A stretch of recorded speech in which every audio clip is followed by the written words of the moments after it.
계속해서 대구 경북 소식 전해드리겠습니다.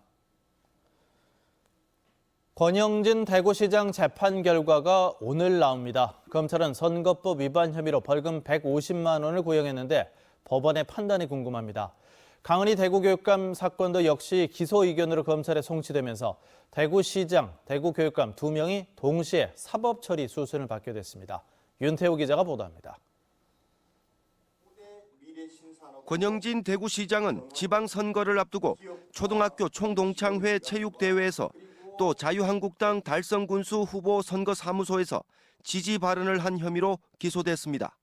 예비 후보자 신분이었으면 문제될 게 없지만 권 시장이 시정을 돌보겠다며 시장 지위로 돌아간 때였습니다. 검찰은 벌금 150만 원을 구형했습니다. 시장 지위를 이용하거나 조직적으로 선거운동을 한 것은 아니라고 봤습니다. 직원들을 동원한 것도 아니고 직무 과정에서 일부러 사람들을 모아놓고 지지를 부탁한 것이 아니라는 말입니다.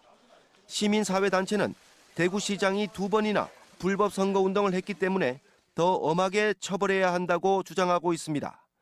검찰이 1심에서는 구형량을 최대한 늘리는 관례를 뒤집은 것이어서 사실상 면죄부를 준 것이나 마찬가지란 비판이 나옵니다.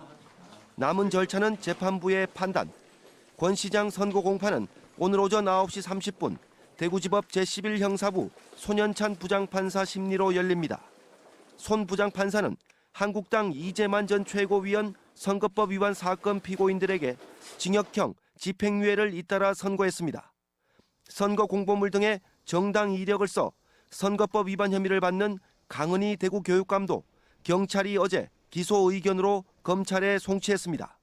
이로써 대구의 행정과 교육계 수장 2명 모두 선거법 위반으로 사법처리 대상이 됐습니다. 권영진 대구시장의 선고 공판은 중요한 의미를 안고 있습니다. 대구 법원이 선거법 위반 사건을 엄하게 보는지 관대하게 보는지를 엿볼 수 있기 때문입니다. MBC 뉴스 윤태호입니다. 대구도시철도공사는 2019학년도 대학 수학능력시험이 치러지는 내일 수험생에게 교통 편의를 제공하기 위해 특별수송 대책을 마련했습니다. 수능 당일 1, 2, 3호선 전동차 운행 횟수를 호선별로 4회씩 모두 12회 늘립니다. 특히 수험생이 몰릴 것으로 예상되는 오전 6시 4분부터 9시 3분까지 전동차 운행 간격을 기존 7 내지 9분에서 5분으로 단축합니다. 또 열차 고장 등 비상 상황에 대비해 월배, 안심, 문양, 칠곡 차량기지에 호선별로 투입할 전동차 6대를 비상 대기하도록 할 예정입니다. 대구국제기계산업대전이 오늘부터 나흘간 엑스코에서 열립니다. 이번 전시회는 360여 개 회사가 참여해 부스 900여 개 규모로 열립니다. 대구시는 지난 2012년부터 대구국제자동차기기전과 국제부품소재산업전 그리고 대구국제로봇산업전을 하나로 통합해 열고 있습니다.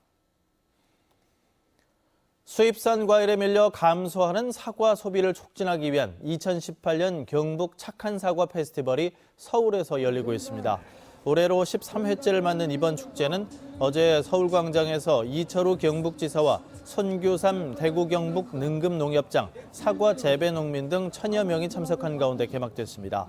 내일까지 사흘 일정으로 열리는 이번 축제는 명품 사과 전시와 지역별 대표 사과 전시회, 특별 할인 판매전 등 다양한 행사가 마련돼 관람객들의 눈길을 끌고 있습니다. 동물 화장장 설치를 두고 갈등이 잇따르는 가운데 학교 주변에 동물 화장장을 막는 법이 추진되고 있습니다. 자유한국당 김상훈 의원은 학교 주변 200m 안에 일반 화장시설과 동물 화장시설이 들어설 수 없도록 하는 교육환경보호법 개정안을 대표 발의했습니다. 김 의원은 동물 장묘시설에는 별다른 법적 규제가 없어서 교육 환경을 보호하고 지자체와 동물 장묘 업체 사이의 분쟁을 방지하기 위해서라고 밝혔습니다. 최근 대구 서구에서 동물 화장장 건립을 두고 주민들이 반대 집회를 여는 등 전국에서 동물 화장장 관련 갈등이 잇따르고 있습니다. 경상북도가 아프리카 최대 그룹과 손잡고 나이지리아의 식량 생산을 늘리고 새마을 운동을 보급하기로 했습니다.